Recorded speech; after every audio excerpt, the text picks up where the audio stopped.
Hello, everyone. Good evening.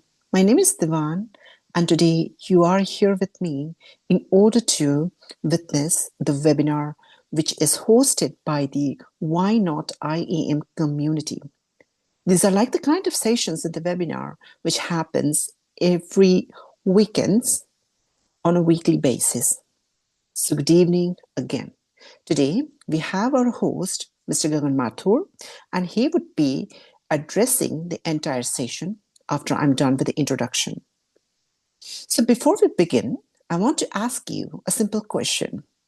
How many of you here believe IAM is still treated as a support function rather than a strategic function? You can just type yes, no, maybe, and I'll take a pause for 5 seconds.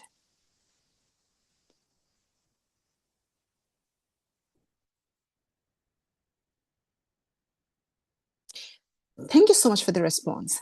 Yes, so there are like a kind of mixed responses I see. As you see on this particular slide number one, Why Not IAM is India's first global IAM community built by the practitioners for practitioners. We are here we are not here for vendor marketing narratives. We are here to solve the real world identity challenges. Today, we are a strong and a growing professional ecosystem with a 2,000 plus members on the LinkedIn, 1,700 plus professionals on WhatsApp, 7,000 plus YouTube followers with across 30 plus countries. This is not just a community now, it's a movement in identity. So, moving forward, there's another question I have for you now. So, how many of you struggle in terms of finding a very structured, consistent IAM learning? Not random YouTube videos, but step by step growth. I believe many of the people do go through these kind of challenges, don't you? Yes. Yeah, I understand. That's exactly what we are solving. So basically, via the sessions, we are trying to host a weekly live sessions, and we do have built some of the sessions, dedicated YouTube learning sessions, open access students, open access for the students, job seekers, engineers, and leaders. And most importantly, weekly consistency.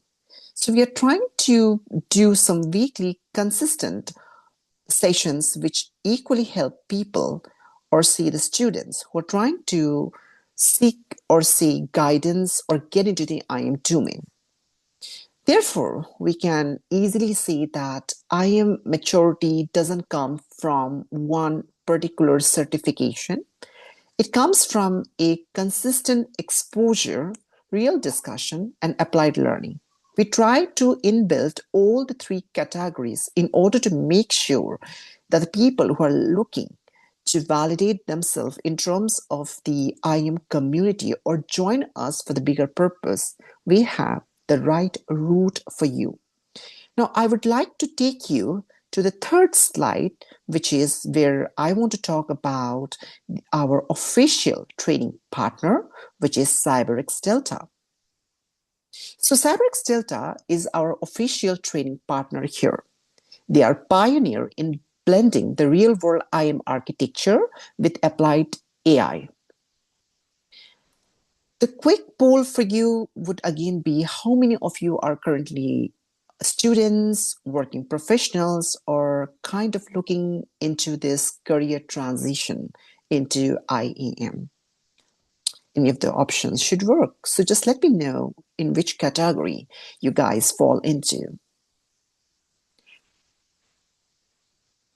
Absolutely understandable. Yeah, I do see some responses. Thank you so much again. So, yes, CyberX Delta is focused on making professionals job ready and not just providing certification for the same. So, we are kind of linked with CyberX Delta in terms of giving you all not just the training, but also help you understand the entire structure of the identity and access management domain. So some of the highlights here are we are starting IM Engineering Advanced Cohort, which is starting from the 20th of Feb 2026. IM Security Architect, which is again starting in the 9th of March. Applied AI, which is again starting today, 8 p.m. And that's a huge success for us. And we are also starting a freshly masterclass, or say a fresh masterclass for the people who want to know or into the IM from 16th of March. And something that's not been noted here is we have successfully completed the IM masterclass with a huge success from this Identitica event in the Pune. And we had a huge response of students or even the IT professionals who are already working in the IT domain having enrolled and trying to get a huge experience into this IM domain. And we can proudly see that we have trained hundreds of professionals and actively collaborate with communities, vendors, and enterprise to strengthen the IM ecosystem. Now, let's talk about today's guest speaker. So, without his introduction, the entire session would be a jeopardy. That is something I believe. Yep. That is now one of the most exciting part, which I absolutely enjoy. And let me introduce him to you all. His name is Gagan Mathur. He brings over 29 years of experience in IM and cybersecurity. And he's currently spearheading a $55 million in the IM transformation, where he is actively integrating over 400 applications. So let that sink in again. 400 applications. Can you just believe that? And that's not a theory. That's enterprise scale transformation, which Mr. Mathur has done over the time. He has eliminated manual effort through strategic architecture, delivered major cost savings. Number third, strengthened the risk and governance posture. And the fourth, worked with global enterprise such as Shell, ANZ, and Nucleus Software. And he is CISSP, CIAM, and CIGE certified. But most importantly, he believes IAM is not a cost center. It is a strategic business enabler.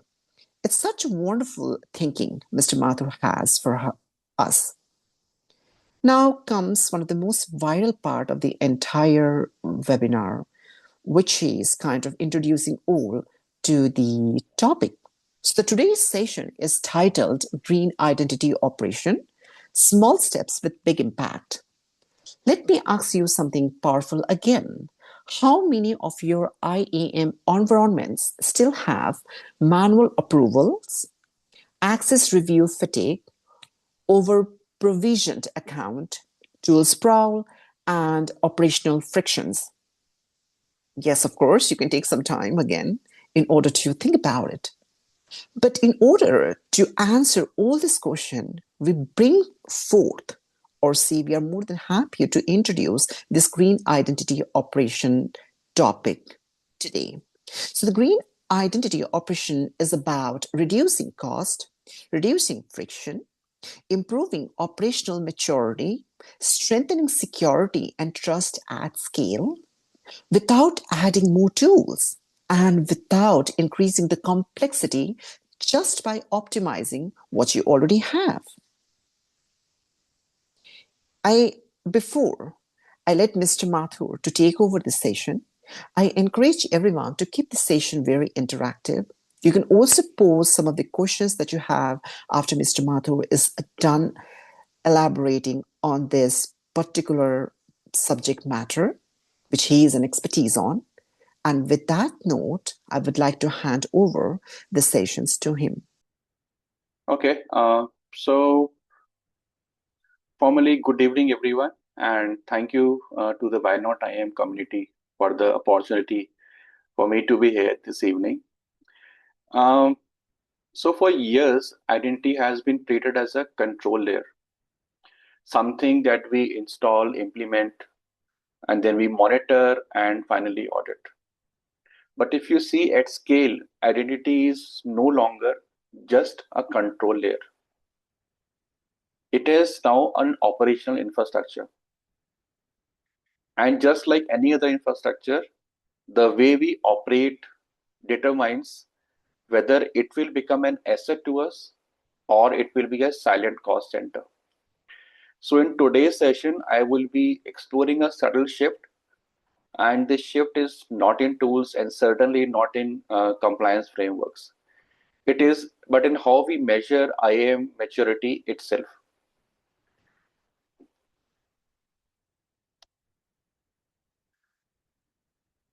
So IAM today is computationally active infrastructure.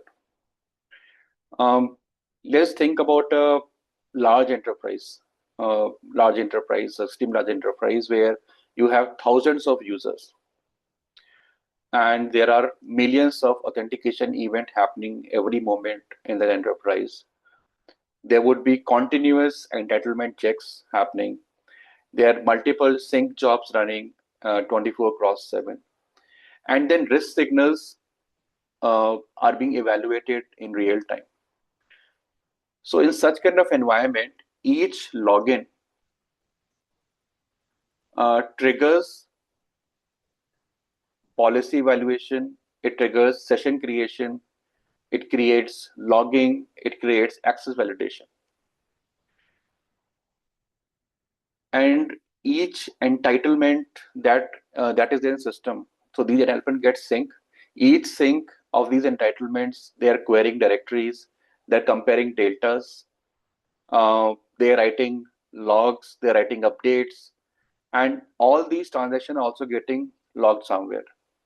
Now, if you try to multiply all these things by scale, you will realize that how enormous the operation of the entire IAM is, how much effort is being put in both by humans and by the machines. And by that example, I just wanted to set a vision in front of you, a visual in front of you, sorry, that IAM is not a passive system. It's a very, very active system. And yet, once IAM system gets deployed, they're rarely optimized with the same discipline the way cloud workloads are being optimized. And this is exactly where the hidden inefficiencies start to come.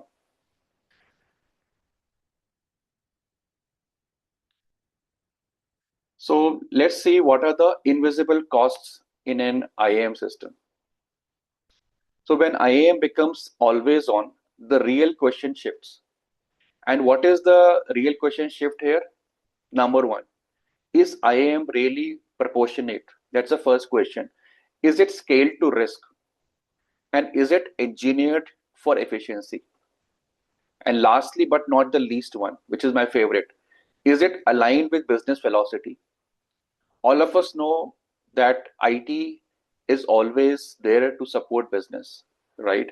Whether it is cybersecurity or it is IAM or it is a business application, uh, PMO application, or any other application like ITSM application, all are there to support the business. So the most important question should always be that is it aligned to the business velocity? If you see around these days, most IAM systems or IAM platforms, all are technically sound. But there is one problem there. Problem is that operationally, all of them are overextended. And in big enterprises, rather, I will say in most of the enterprises, leaders are experiencing a common friction. And what that common friction is? Number one is the cloud costs are rising faster than expected. And the excess reviews are consuming enormous amount of efforts. That means whenever any kind of review is being done on the accesses, a lot of efforts are getting wasted. Again, I'm repeating, effort could be anywhere. Could be machine effort, could be human effort, but effort is getting wasted. And because of all these, IAM platforms are feeling a drag. They are feeling very heavy. And most of the times, the IAM teams are running identity processes that are designed not, that are running as per design and not as per the requirement or as per the need. And that is the basic problem that I see in all these IAM processes. I can, in fact, give you one example. Uh, I remember one organization where there were almost 70% quarterly access reviews running, and these 70% were resulting in zero meaningful change across cycle. Just imagine, out of the entire access reviews or access certifications, 70% are not resulting any meaningful change. So what is the point of doing a review then, if there's a meaningful change happening? If there's a risk being trapped, then why are you even doing a review? Simple, if I have to draw a parallel here, whenever earlier, I mean, when the testing teams are doing testing, what is a good test or what is a good catch for them? But how many issues they can find in a tool, in an application? Likewise, if your certification are running without any meaningful change, then I believe these are redundant ones and they should be stopped. And what are we doing in what was being done in those reviews in the organization? They were scanning everything. They were scanning, reviewing, processing, everything was done on everything. And despite doing all these things, the risk posture was not even moving. It's barely moved. And this is what I term as a lot of volume without any precision. There is no precision at all, but a volume is very huge. Before I move to and explain to you what is green identity operation, let's just quickly see what green identity operation is not. It is not about weakening security. Typically, people think that if I do a green identity operation or if I try to make a good user experience, then my security is getting weakened. It's not like that. It's also not about compromising your compliance. We are not talking of compromising any compliance here. It's not about adding a new technology or adding some more complexities for its own sake. We are not talking of that. And finally, last but not the least, is not at all ESG reporting or what we call carbon reporting. Right? We are not talking of that itself.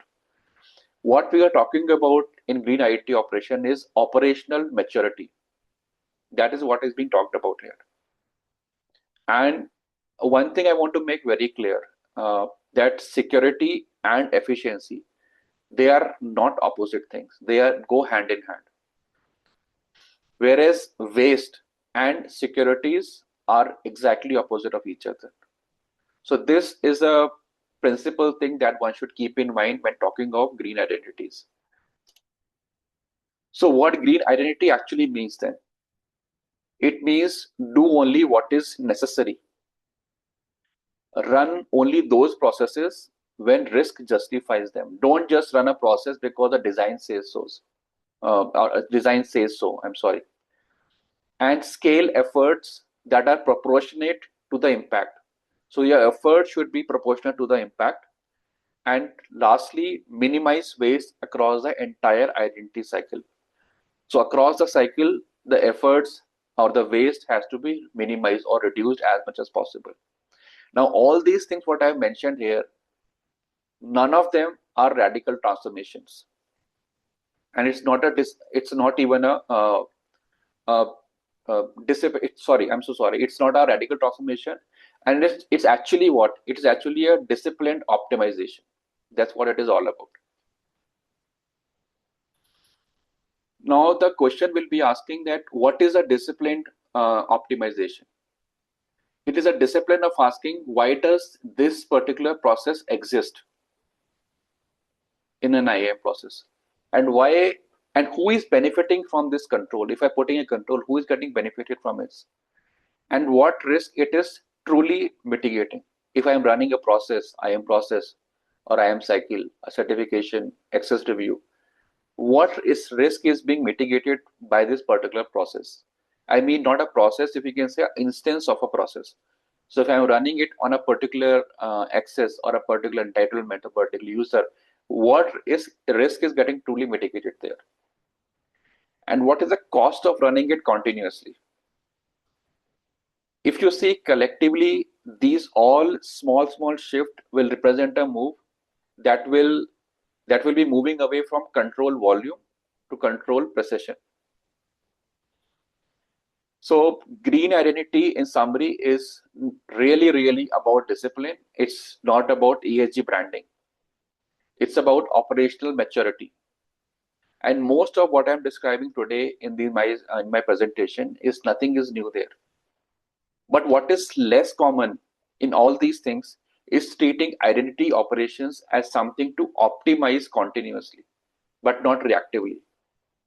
So we have to optimize continuously and these identity operations, and not as a reaction. Typically what happens when an audit finding comes, when some issue comes, then people think of optimizing, looking into identity operation, optimizing it.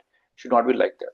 I have seen many organizations, they are starting an identity program or an IAM program because audit findings came. So that is not the start point. It has to be embedded in your security design.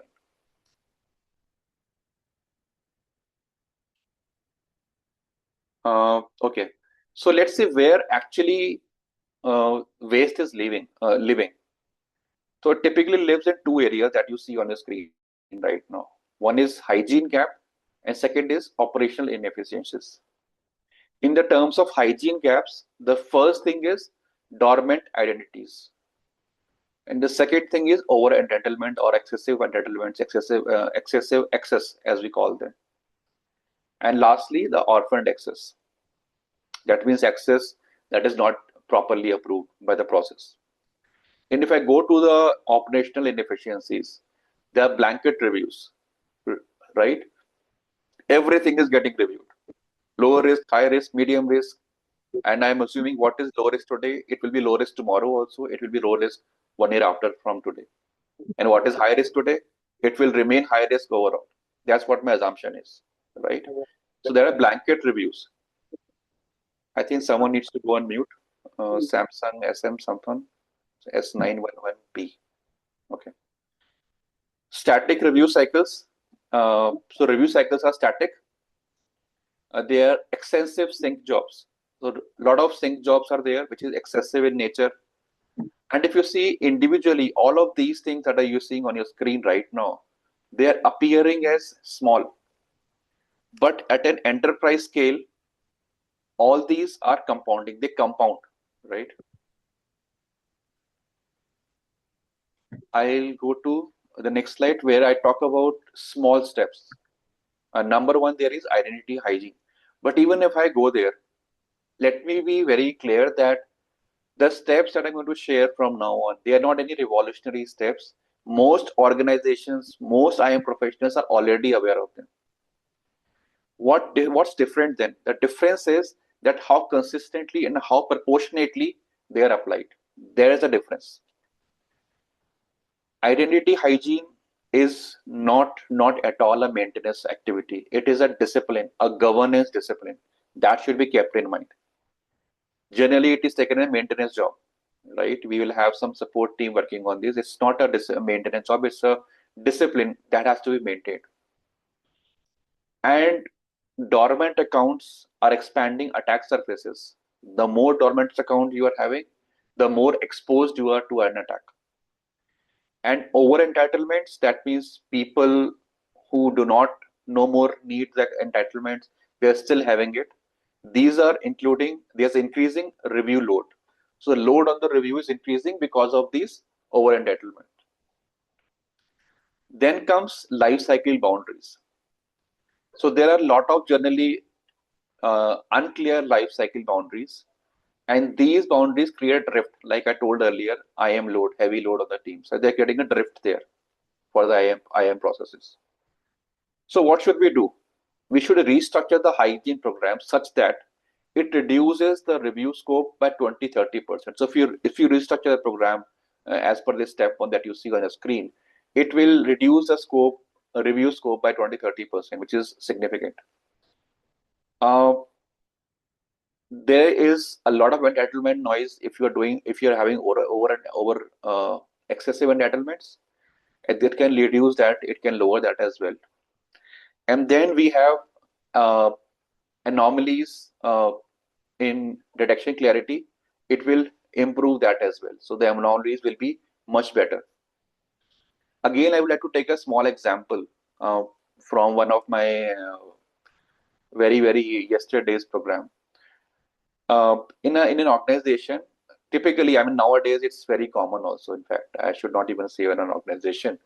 So if you see service and contractor accounts, typically we have third party people coming and working for an organization.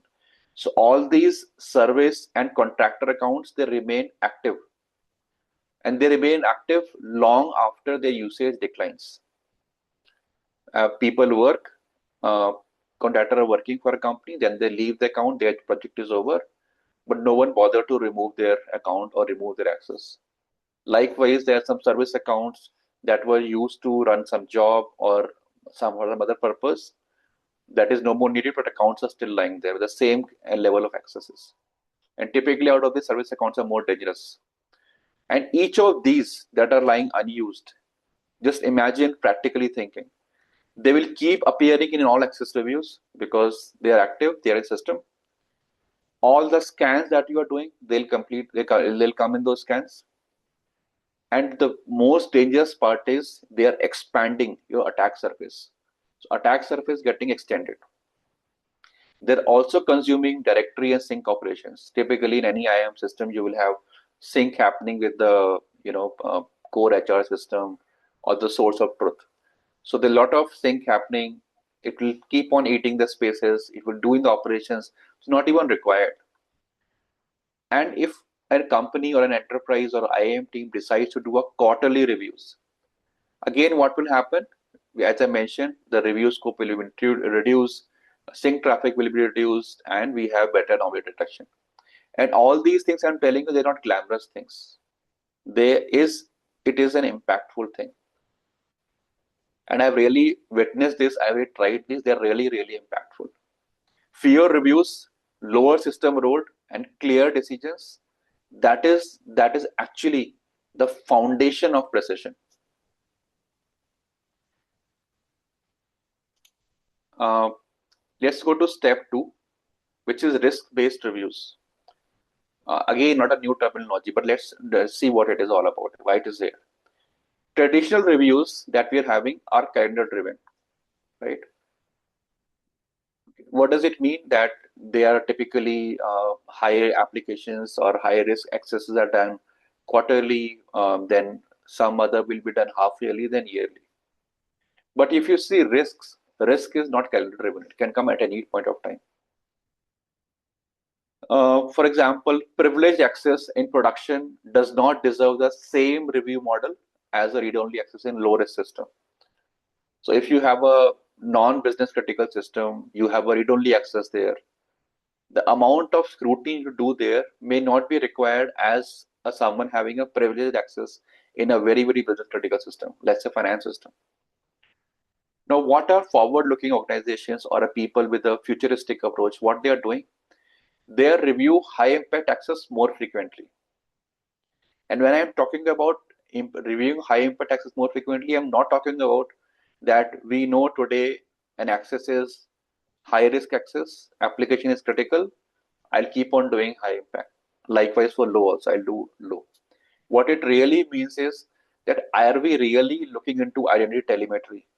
Because that are dynamic things, risks are dynamic. What is today high risk may not be tomorrow high risk. So we have to have a process, a design, which is adaptive. I'll come to that later on. Then reducing scope for low risk populations. Use risk signals. This one is very important. So we have to see what are the risk signals coming through different telemetry, identity telemetry, access telemetry, and we have to see how to prioritize our review focus. What should be reviews? Who should be reviewed? Which access should be reviewed? Which system should be reviewed? And please remove all these blanket certification cycles. They are useless and they are not doing anything. They are like a clerical job. You have to remove these things. And all these things will do what? Number one, they remove fatigue, both system and human. Decision quality will improve. Imagine a user sitting there only to, or a human sitting there only to approve high risk business critical accesses. Less reviews he is having or she is having, less fatigue and better decision making. and they start aligning efforts with the risk. Now, if you see, a risk is contextual, risk is dynamic, and risk is behavioral also. Then why do we have review static? Review should also be contextual, dynamic, and behavioral, isn't it? That is what we are talking about in green identity. We cannot continue to review access as if risk is static. Risk is never static, it's dynamic. So adaptive review models are not efficiency tools. They are the early indicator of intelligent IAM architecture. I'll repeat again, adaptive review models are not efficiency tools. They are the indicators of intelligent or the early indicator of intelligent IAM systems or IAM architecture. Let's see what step 3 talks about. So it is intelligent operations. And when I'm saying intelligent operation or intelligent automation, I'm sorry, I don't just mean blindly approving everything. That's not what I am saying. What I am saying is use behavior signals, like I was telling on slide 2 or step 2. Use behavior signals, leveraging historical decision patterns, that what was a pattern earlier, and importantly, applying identity telemetry. If you apply all these things and also introduce machine assisted risk scoring where appropriate, you can do a risk scoring also, automated scoring, but depending upon different telemetry items or different parameters. So all these things, if you put responsibly, they will allow us to reduce noise while increasing precision. I'm again repeating, noise has to be reduced, precision has to be increased. That is what we're trying to do here. What is noise? Doing a lot of reviews, which is not necessary. Low risk accesses are being done, certificate cycles are being done. It's not required. And this is what I call it intelligent automation, right? So we are not replacing judgment. We are augmenting the judgment. If in a given system, in a given IAM system, let's say 95% of certain approvals are consistent across the cycles, then that pattern becomes something that can be automated. And the goal is not to remove humans. The goal is to remove human effort where risk is low. So we are not saying remove humans or reduce humans there. What we are saying is repeat that repetitive human effort where the risk variance is very, very low. What's the point of having that repetitive effort? Just automate it. And automation increases precision by reducing noise, right? Let's go to step 4 now, which is lean governance and control, precision. So now that is where the maturity becomes visible. And high maturity IAM programs are not defined by number of controls, right? How many controls you're having in mind. Someone says, I have 200 controls executing in my IAM program. That is not defining your IAM maturity of IAM program. What is being, how the maturity is defined? It is defined by proportionality and not by value. And what is the proportion of your controls as compared to your risk or to your business requirements? That is what maturity is. And they're defined by control precision, as I said already. And what does precision means? Precision means giving right control at right time to the right population at the right intensity. That is very important. Am I repeating? Precision means right control to the right population at the right time with the right intensity. That is what precision is. Moving away from periodic reviews to event-driven triggers, as I was saying earlier. Your review should be event-driven. I'm not saying your reviews remove periodic reviews completely or you do not use them. What I am saying is they have to be event-driven as well. Then refining thresholds using telemetry. So we have access telemetry, identity telemetry. Use these things to refine your thresholds.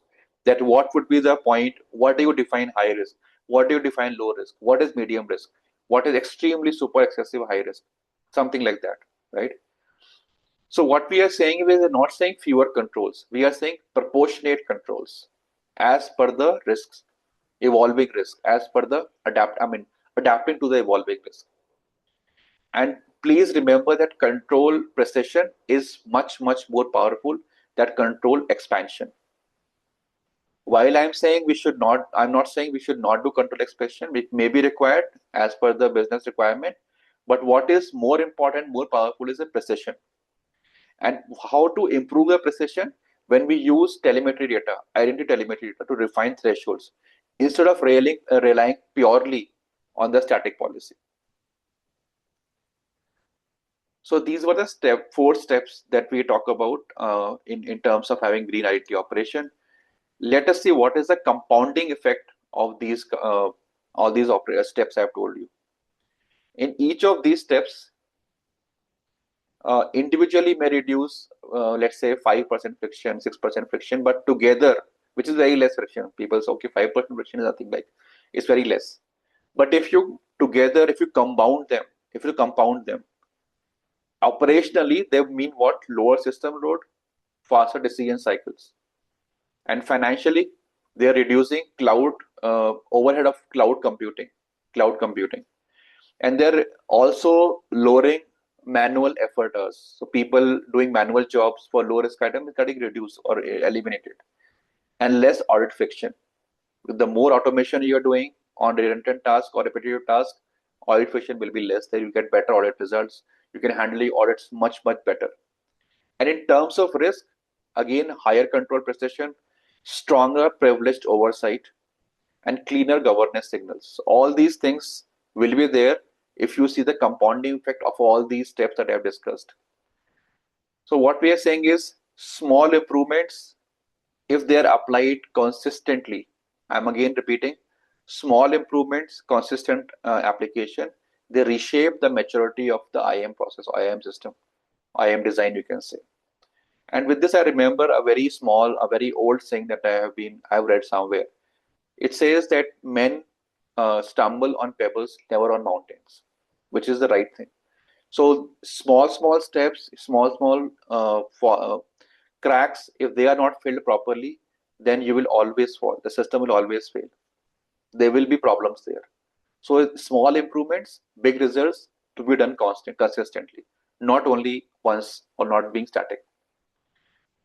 Let's see what is happening when we move from static IAM to adaptive identity operations. Adaptive, I explained earlier what I mean adaptive identity operation. So traditional IAM, their systems, they react. And what does identity, which is adaptive, what does it do? It anticipates, right? Static IAM assumes access is granted once, trust will persist throughout the life, no problem at all. But we know that is not true. Access granted today may not be the true tomorrow. Situation may change. So we have to continuously calibrate a trust through what? Through adaptive systems. Adaptive IAM assumes what?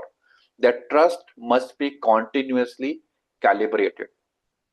We have to always measure that trust is still the same or not. And we are moving away from periodic assurances to continuous calibration. And all these things I am telling you are not a tooling shift. It is actually an operating philosophy shift. From operating IAM because policy requires it, we are moving to operating IAM because business resilience demands it. Let me repeat it. I am moving from operating IAM, moving from operating IAM because policy requires it to IAM because business resilience demands it. That is why what is called as operating policy shift. And this is philosophical. And with that, I come to the end of my session today. And what I want to mention that green identity operation is not about doing less. It is about operating identity with precision, intent, and accountability. And in today's world that is cloud first, AI accelerated, operational discipline in identity will increasingly define digital maturity. Thank you all for being there, and I am looking forward for discussion if required.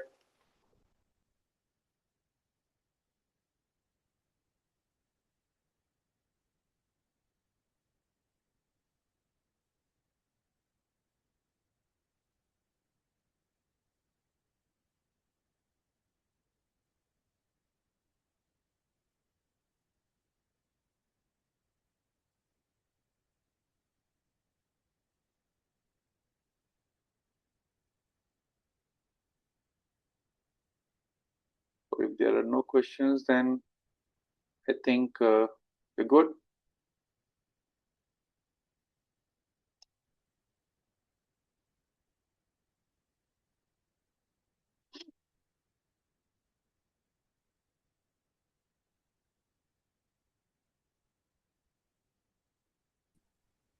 Hi, Gagan. Thanks for the session. I think it was great. So great to hear about the green identity operations. Um, One of the question is like, as you said, like we where we do annual access reviews, which for example, if they are a low risk, and usually they need it for their day-to-day purpose, but we do again review of them annually, or sometimes it will be quarterly, biannually also they do. So as you said, like we should skip these and based on their day-to-day need basis or some logic we have to think, and we should not include these into the access reviews itself. So No, no, that's I'm not what. saying Yeah. that. Yeah. I'm not saying that. Okay. What I'm saying is that we have to do the reviews or any process as per the risk profile.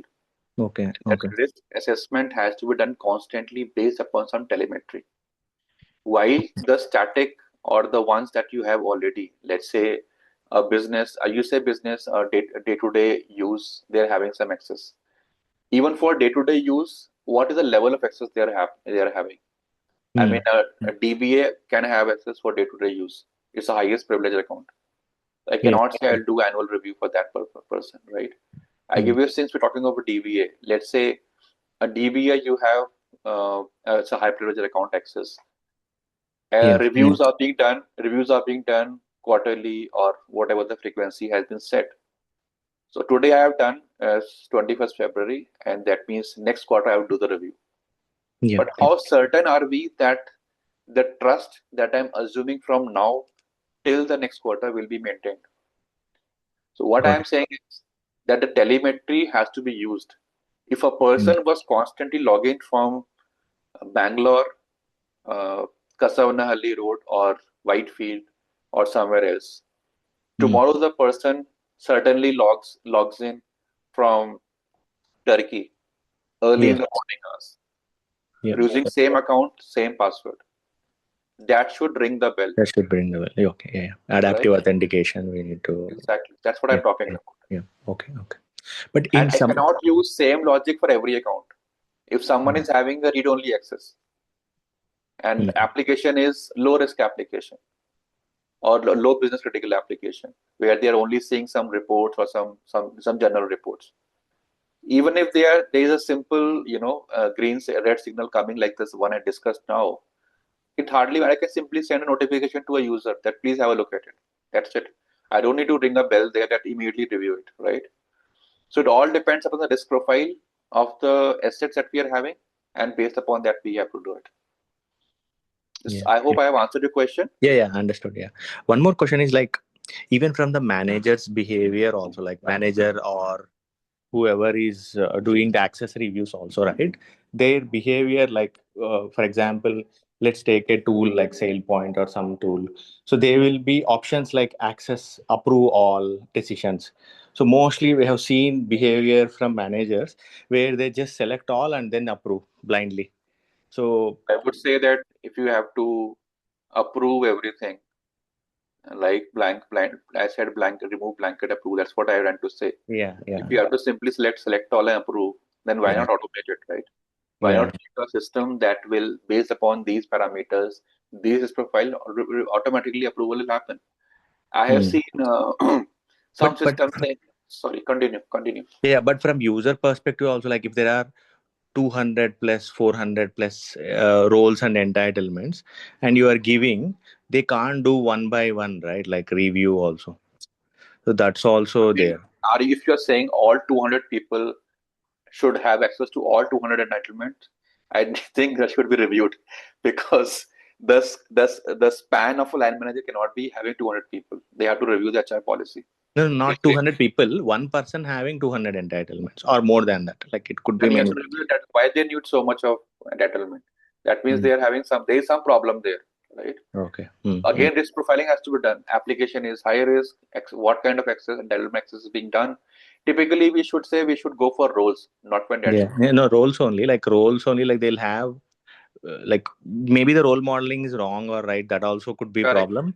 Where we have seen like cases like where one way is managers just blindly approve, and one way is like if we remove like like from technical side, I'm mostly in technical side, like where they keep saying if we remove from a business side, then they have to manually select one by one, and then understand why they really need, like talk to the immediate reportees, understand why do they really need. Some managers they do, but some managers they just do blindly and then approve. Yeah, so that's what I mentioned in one of the slides, that Yeah. reduce the fatigue, right? So if the fatigue is there, people are forced to do that. Like a poor manager who has to approve 200 entitlements, what is the choice that person is having, right? So they will Mm. simply say select all and approve. But that Yeah. is where the issues start creeping in, right? If I know that my manager is fatigued already, I can Mm. do elevation also in the access. So there are multiple leakage points that has to be controlled to avoid such situation. It's not that what you are saying is impractical. I've seen it many places. There are situations like that. And Mm. then what is the easy solution is that they go to the platform, IAM platform supplier, please add a select all option there, which is wrong. Yeah. The first thing is that to see why there are so many entitlements coming to the manager. What is the problem there? There's some Mm. problem in structure in the accesses. Why people have so many accesses? Practically speaking, a person should not need 200 entitlement access for doing their day job. Understood. Yeah. But in wherever I work, like usually they have quarterly, biannually based on the risk of the role. Then Mm-hmm. when it comes to annual, it will be everything.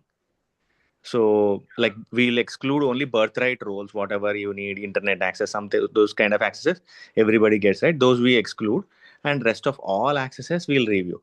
The challenge comes in the annual review only.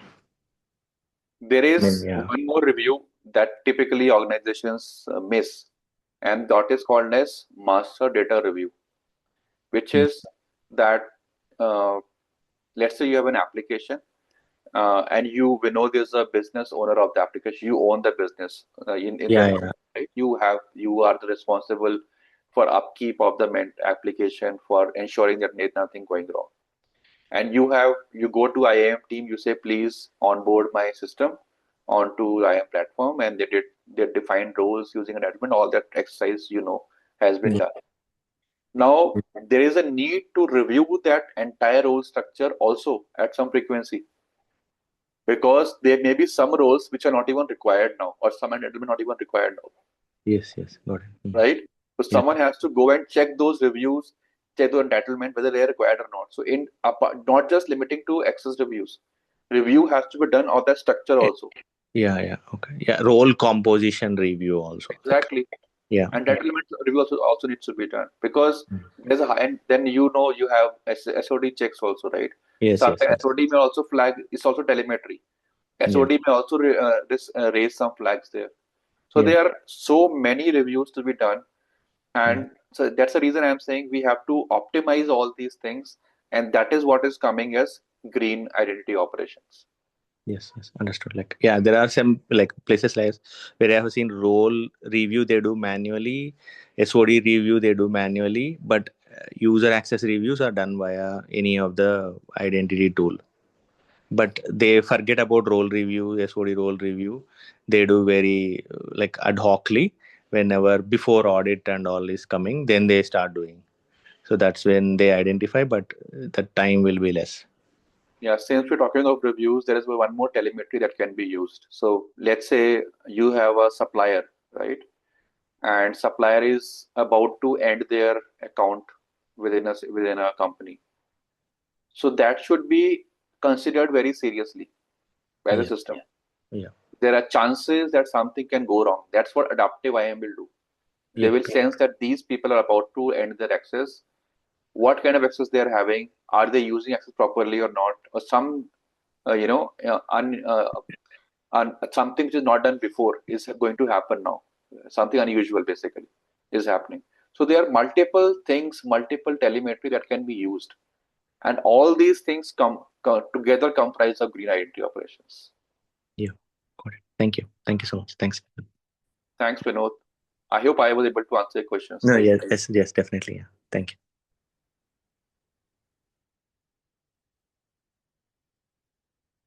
Yeah, as you said, it's more of a discipline. Like the problem is the business or everybody sees like whether the applications are onboarded, we did everything or not. That's what they do from any of the business side, or whether the access is provisioned correctly or not. That's what they do. But the discipline of checking all whatever you said, that's where they lag, and they start doing only during audit times, like when they Yeah. before audit they start doing everything, and the amount of data that will be there, it will be huge, and they just start the program that time again. Yep.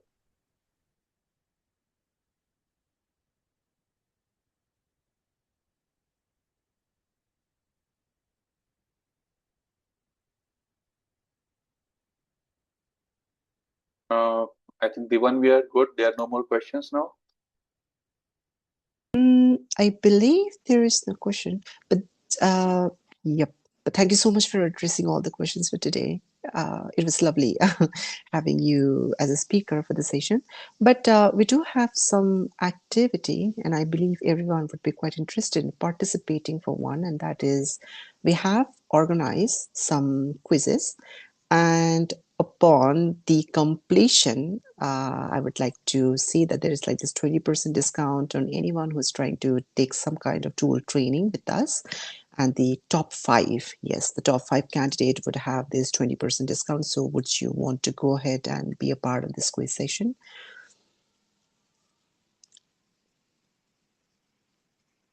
Yeah, so we'll just go ahead and start the quiz session. It will just take 5 minutes and then we are going to wrap up.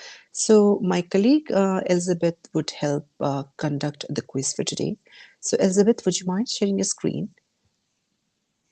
Yes. Thank you.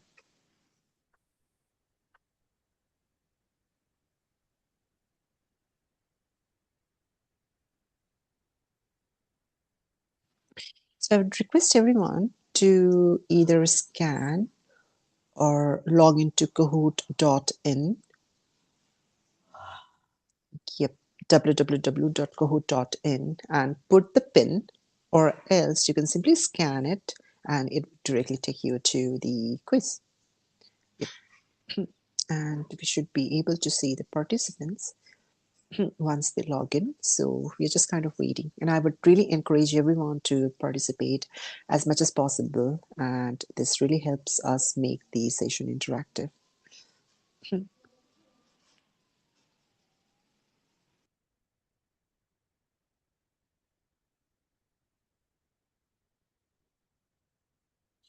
Thank you so much, Aman, for joining. I see Aman is there. What about the others?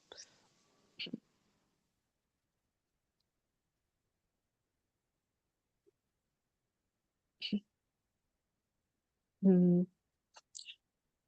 If there's any, so Vinod, thank you so much, Vinod, for joining. And if there is any difficulty in trying to access the quiz, I would like to know.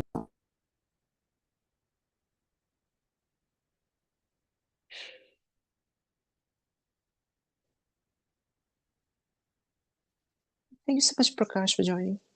Yeah, Prakash, Vinod, they're here already.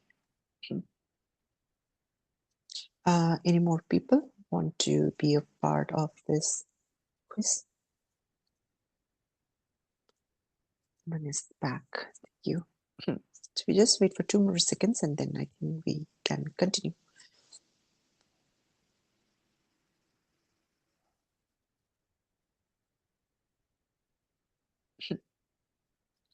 Any more joinees? I would take the silence as a no. So we can go ahead, Elizabeth. You can just continue the quiz. Thank you so much. Okay. Oh, Yep.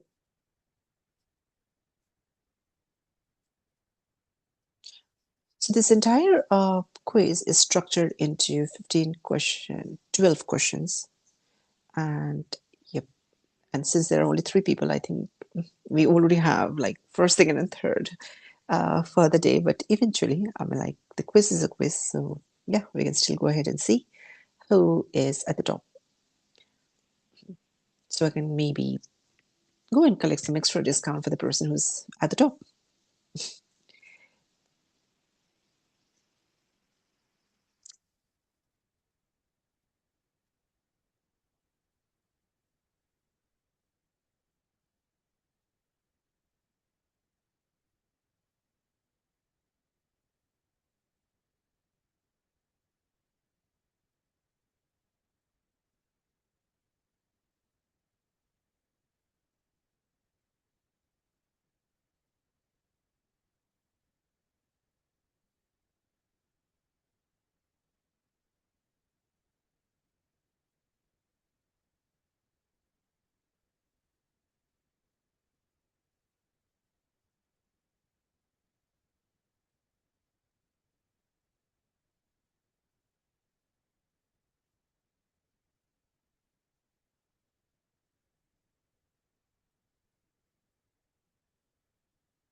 Well, congratulations, Vinod. You seem to be the winner for today's quiz competition.